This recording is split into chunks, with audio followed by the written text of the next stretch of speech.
নির্মল ঘোষকে আমি কোনো অবস্থায় সমর্থন করব না। নির্মল ঘোষ যদি দোষ করে থাকেন 100% শাস্তি হবে। নির্মল ঘোষ যদি দোষ করে থাকেন সিবিআই এতদিন অ্যারেস্ট করেনি কেন?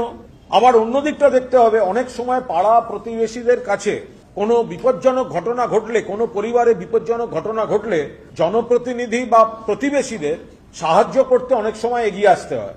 এখন সেই সাহায্য করার পরিণামে যদি পরে সেটা অপবাদ, কলঙ্ক, অপরাধ হয়ে ফিরে আসে, তো তাহলে তো লোকে এবার পাড়া প্রতিবেশীকে সাহায্য করার আগে দুবার ভেবে দেখবেন। আমি নির্মল ঘোষকে কোনো সাপোর্ট করব না। যদি প্রথমেই সিবিআই আসার পর সিবিআই অ্যারেস্ট করে নিত, তথ্য প্রমাণ থাকতো, তাহলে একরকম হতো। সিবিআই এতদিনে অ্যারেস্ট করেনি, এখন বিজেপির রাজনৈতিক ন্যারেটিভকে এস্টাবলিশ করার জন্য পুলিশকে ব্যবহার করা হচ্ছে। এবার বাকিটা নির্মল ঘোষ বা তার আইনজীবীরা বলবেন, কিছু আমি এর মধ্যে বলবো না। নির্মল ঘোষ যদি দোষী হয় তাহলে তার 100% তাকে শাস্তি পেতে হবে। হ্যাঁ, আচ্ছা আপনারা বলুন, কুণাল ঘোষ কি যে কথাটা বলেছে তার মন্তব্যের মধ্যে সব বিরোধিতা নেই? যদি দোষী হয় তার মানে কি কুণাল ঘোষ বলতে চেয়েছেন যে নির্মল ঘোষ দোষী নয়? নির্মল ঘোষ দোষী নয়। আচ্ছা, যদি দোষী হয় তার 100% শাস্তি হওয়ার দরকার, এটা কুণাল ঘোষের মন্তব্য। আচ্ছা, আপনারা জানেন অভয়া মামলায় যখন আরজি করের অভয়ার দেহ যখন লোপাট করা হয়, শ্মশান ঘাটে যখন নিয়ে যাওয়া হয়, তখন তড়িঘড়ি করে এই নির্মল ঘোষ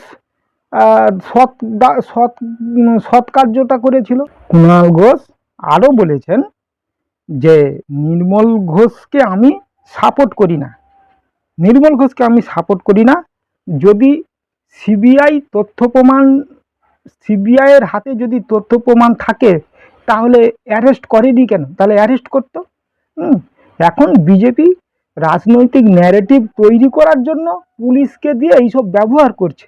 এ হচ্ছে কুণাল ঘোষ, এটাই হচ্ছে কুণাল ঘোষের মন্তব্য। তো কুণাল ঘোষ যে কতটা ঠিক বলেছে, কুণাল ঘোষ সারদা কাণ্ডে কি করেছিল? 3 বছর জেল খেটেছিল। একটা জেল খাটা আসামি, একটা চিটিংবাজ লোক আজ এই কথাটা বলছে, সে আরেকটা চিটিংকে সহযোগিতা করবে। একটা চিটিংবাজ লোক আরেকটা চিটিংবাজ লোককে সহযোগিতা করবে।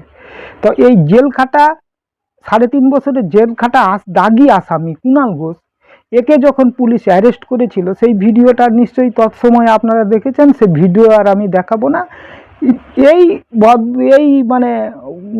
চিটিংবাজটা বলেছিল যে আসল দোষী হচ্ছে ওই মমতা বন্দ্যোপাধ্যায়, ওকে ধরলেই সব বোঝা যাবে, তো ওকে না ধরে আমাকে কেন ধরছে?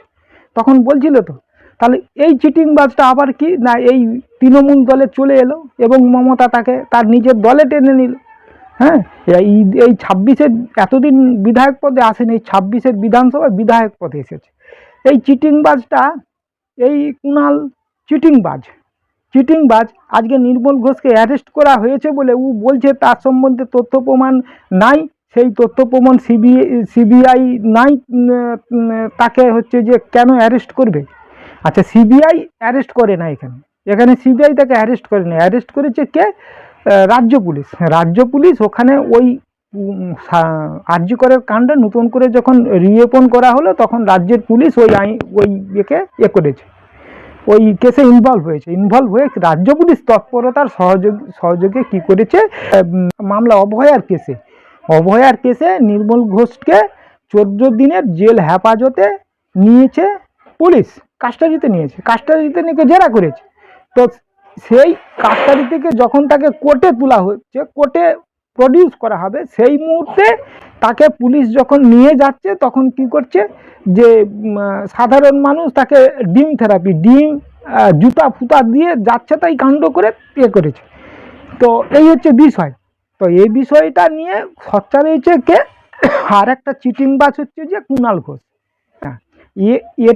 এরা তো ছোটখাটো লোক। মূল যে পুরো ঘটনা, রাত্রি জেগে ওই ঘটনাটাকে পরিচালনা করছে তৎকালীন মুখ্যমন্ত্রী মমতা বন্দ্যোপাধ্যায়। এই মমতা বন্দ্যোপাধ্যায়কে জেরা করা উচিত। কেন এখনো সিবিআই মমতা বন্দ্যোপাধ্যায়কে জেরা? আর বিনীত গোয়েলের যে ফোনে কথোপকথন, এই ফোনের কথোপকথন কল রেকর্ডটা বের করলেই সব পরিষ্কার হয়ে যাবে। আসলে সিবিআই করেনি। সিবিআই কেন করেনি সেটা সিবিআই বলবে। তো কোর্টে ভালোই চলছিল কেসটা, হাইকোর্টে অভয়ার কেসটা তড়িঘড়ি চলছিল, হাইকোর্টেই সমস্যাটা হয়তো সলভ হতো, হাইকোর্টের নির্দেশেই হতো। কিন্তু তড়িঘড়ি যখন কেসটা খারাপ দিকে এগোচ্ছে, দেখলেন যে মমতার সব কেস মানে ক্লেচ্ছা প্রকাশ পেয়ে যাবে, দিদির সব ক্লেচ্ছা প্রকাশ পেয়ে যাবে, তখন তড়িঘড়ি তখন ওই সুপ্রিম কোর্টে কি একটা বিচারপতি ছিল, উনি তড়িঘড়ি মানে হাইকোর্ট থেকে কেসটা সুপ্রিম কোর্টে নিয়ে চলে গেলেন, তড়িঘড়ি সুপ্রিম কোর্টে নিয়ে চলে গেলেন, নিয়ে গিয়ে সুপ্রিম কোর্টের তদারকিতে পুরো অভয়ার কেসটাকে চাপা দিয়ে দিল, পুরো চাপা দিয়ে দিল। আজ পর্যন্ত তার কোনো বিচার হলো না। তারপরে সেটা চলে গেছে, সেটা সবাই দেখেছে।